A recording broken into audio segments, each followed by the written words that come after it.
రోజు మన కిచెన్ లో బొరుగులకి ఇలా ఒకసారి మసాలా యాడ్ చేసి ట్రై చేయండి.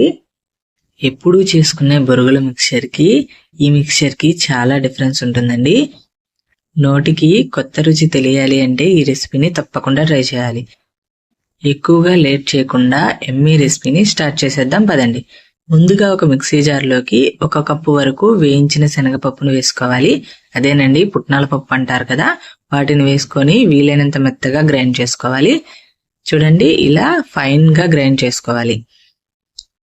అలానే ఒక చిన్న నిమ్మకాయ సైజ్ అంతా చింతపండుని తీసుకొని దీనిని నానబెట్టి చింతపండు నుండి గుజ్జును తీసుకోవాలి. ఇలా చింతపండుని గుజ్జు తీసుకొని పక్కన పెట్టుకోవాలి. తరువాత స్టవ్ ఆన్ చేసి ప్యాన్ పెట్టుకొని ప్యాన్ వేడెక్కిన తర్వాత దీనిలోకి 2 స్పూన్ల వరకు ఆయిల్ ని వేసుకోవాలి. మనం చేసుకునే రెసిపీకి ఆయిల్ ఎక్కువగా పట్టదండి, సో 2 స్పూన్ల వరకు ఆయిల్ వేసుకుంటే సరిపోతుంది. ఆయిల్ వేడెక్కిన తర్వాత 1/2 స్పూన్ వరకు జీలకర్ర, 1 ఉల్లిపాయని ఇలా చిన్న చిన్న ముక్కలుగా కట్ చేసి వేసుకోవాలి. 1 పచ్చిమిర్చిని పొడవుగా కట్ చేసి వేసుకోవాలి. అలానే 1 టమాటాని వీలైనంత సన్నగా కట్ చేసుకొని వేసుకోవాలి.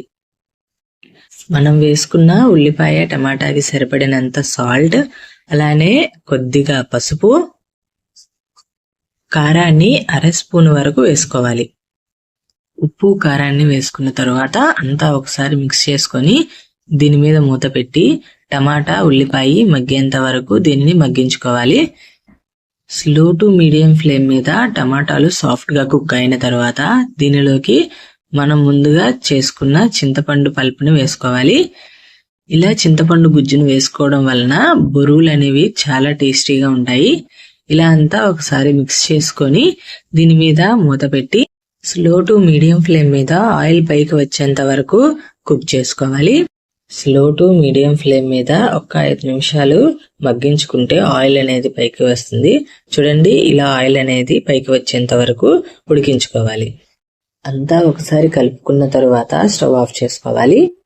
దీనిని పూర్తిగా చల్లారనివ్వాలి. చల్లారిన తర్వాత ఒక బౌల్లోకి 2 కప్పుల వరకు బొరుగులని వేసుకోవాలి. అదేనండి మరమరాలు అంటారు కదా, వాటిని 2 కప్పుల వరకు వేసుకుందాము. ఇలా వేసుకున్న తర్వాత మనం ముందుగా చేసుకున్న టమాటా ఆనియన్ పేస్ట్ ని వేసుకోవాలి. ధనియాల పొడి 1 స్పూను, అలానే పల్లీలని స్లో టు మీడియం ఫ్లేమ్ మీద ఫ్రై చేసుకొని వేసుకోవాలి. మనం పౌడర్లా చేసుకున్న వేయించిన శనగపప్పుని 2 స్పూన్ల వరకు వేసుకోవాలి. ఇలా పుట్నాల పొడిని వేసుకోవడం వలన మనం చేసుకునే రెసిపీ పొడి పొడిలాడుతూ ఉంటుంది. ఇలా వేసుకున్న తర్వాత అన్నీ కలిసిపోయేలాగా మిక్స్ చేసుకోవాలి. మనం వేసుకున్న టమాటా ప్యూరీ అలానే పుట్నాల పప్పు పొడి కూడా బొరుగులకు పట్టేలాగా కలుపుకోవాలి. ఇలా కలుపుకున్న తర్వాత ఆనియన్ ని చిన్న చిన్న ముక్కలుగా కట్ చేసి వేసుకోవాలి. చివరగా కొద్దిగా పల్లీలను యాడ్ చేసి ట్రై చేయండి, చాలా బాగుంటుంది.